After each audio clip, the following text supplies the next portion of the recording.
Bismillahirrahmanirrahim. Assalamualaikum warahmatullahi wabarakatuh. Teman-teman, mata kuliah mendongeng ya, dimanapun berada. Pada kesempatan ini saya akan membahas buku yang sudah saya bagikan itu ya. Salah satunya adalah buku tentang keterampilan mendongeng ya. Nah, mendongeng itu kadang kita melihat mendongeng itu sebagai sebuah aktivitas yang seringkali dianggap sebelah mata gitu ya, nggak penting-penting banget ya, sekedar pelengkap ya, atau kenapa sih kita harus repot-repot mendongeng kan gitu. Padahal kalau kita kaji, kita amati manfaatnya ya, nilai-nilainya ini juga sangat membantu dalam perkembangan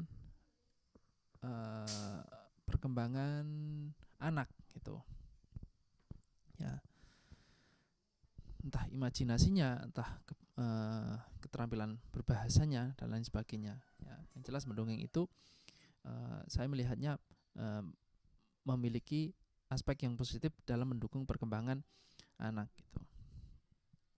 Nah, kenapa mendongeng itu seringkali dianggap hal yang remeh-temeh atau dipandang sebelah mata gitu ya.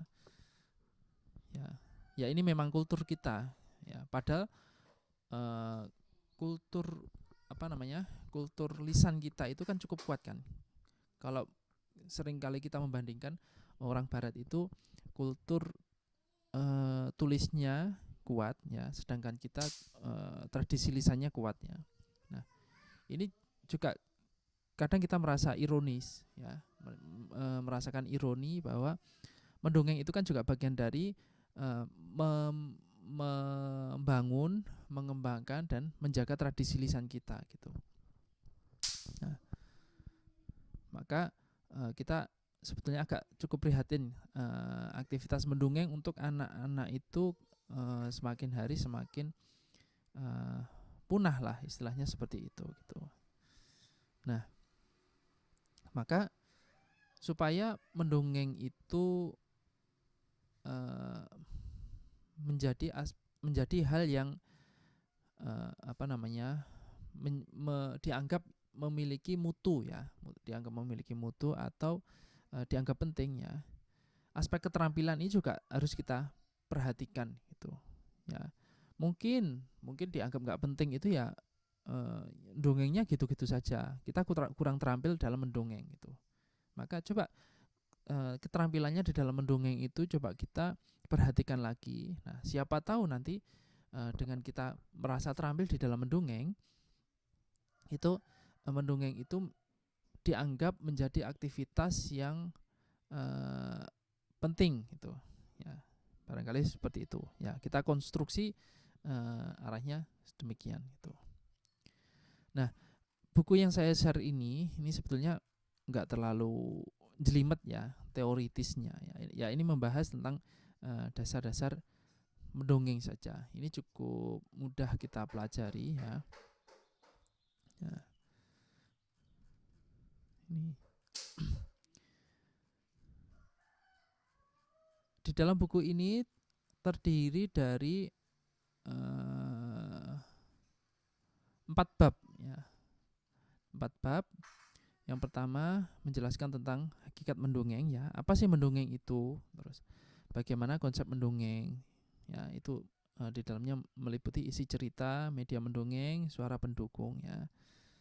Nah, terus kemudian apa saja manfaat mendongeng gitu. Nah, di lain buku tentunya penjelasan tentang mendongeng ini juga beragam ya. Tidak pasti sama dengan apa yang tertulis di buku ini. Tetapi apa yang tertulis di buku ini kita fokuskan di mereview buku ini saja. Kita mau pelajari buku ini dulu ya. Nanti ketika kita menemukan buku lain ya, ini bisa menjadi pembanding gitu. Ya. Termasuk dalam konsep mendongeng itu, ini pasti di buku lain juga dijelaskan, bisa mungkin ada aspek yang sama, bisa juga ada aspek yang berbeda, atau bisa juga ada aspek yang lebih banyak ya. ya, yang tidak disebutkan di buku ini. Termasuk juga manfaat mendongeng itu.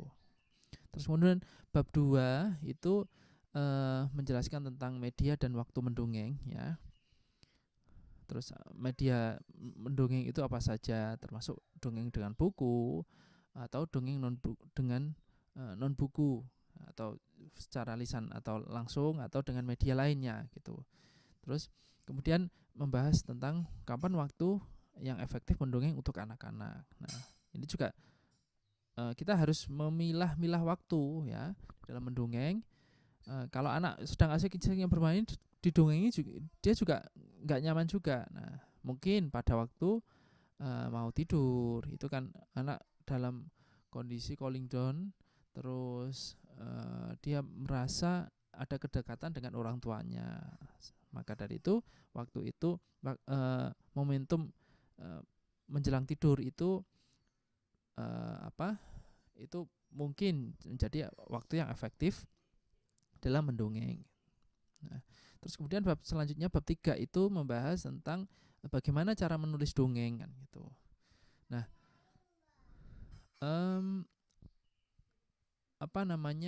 di dalam menulis dongeng ini juga banyak. Nah, di sini dasar-dasarnya ada, ya. Saya pernah mengikuti program kelas menulis dongeng dengan Mas AS Laksana itu, ya. Materinya cukup berat menurut saya, yang dijelaskan secara secara tertulis oleh Mas AS Laksana itu. Dia menulis sangat menurut saya cukup berat, ya, materinya yang disampaikan itu. Nah, tetapi di buku ini diringkas, sepertinya diringkas lebih mudah gitu, ya, cara menulis dongeng, ya, yang meliputi aspek dasar-dasarnya gitu. Tapi yang saya ceritakan itu kelas bersama Mas AS Laksana itu memang cukup detail, ya, termasuk itu dongeng-dongeng yang sudah terkenal di seluruh dunia, ya, itu dibahas sama Mas AS Laksana gitu. Nah, di dalam buku ini juga membahas tentang bagaimana jenis dongeng itu meliputi apa saja. Ada legenda, ada fabel, ada mite, ada cerita rakyat gitu, dan lain sebagainya gitu. Terus kemudian ada unsur-unsur di dalam mendongeng gitu. Nah, tahap menulis dongeng itu juga bagaimana gitu, ya. Terus tips, ya, menulis dongeng fantasi atau imajinasi, ya, ini. Kemudian bab 4 ini membahas tentang keterampilan dalam mendongeng, ya. Bagaimana cara memilih dongeng itu, ya. Ya, ini tentunya juga enggak sembarangan memilih dongeng, ya. Tujuannya kita mau mendongengi itu yang kita tanamkan kepada anak itu aspek apanya kan gitu. Isinya tentang apa. Nah, itu kita pilah-pilah, ya. Terus kemudian membaca dan memahami teks dongeng, ya. Ya, sebelum mendongeng ini nanti kita bahas, ya, membaca dan memahami, ya. Terus kemudian teknik mendongeng. Teknik ini menyangkut suara dan tubuh.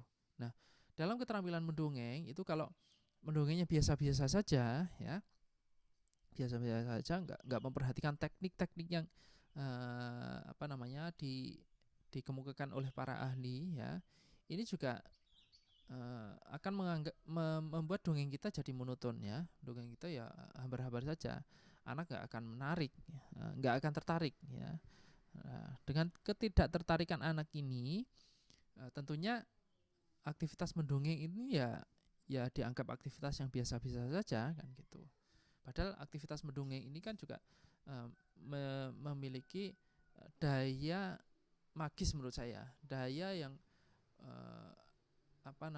internalisasi nilai terhadap anak-anak yang lebih efektif, lebih tersirat daripada kita nuturi anak secara langsung gitu, ya.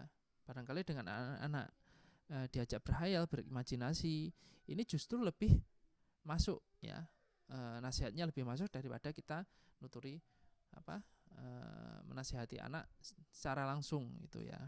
Ini Jadi di dalam buku ini ada berbagai macam bab itu, ya. Nanti akan kita jelaskan satu persatu. Sekian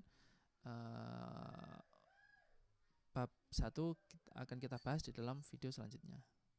Assalamualaikum warahmatullahi wabarakatuh.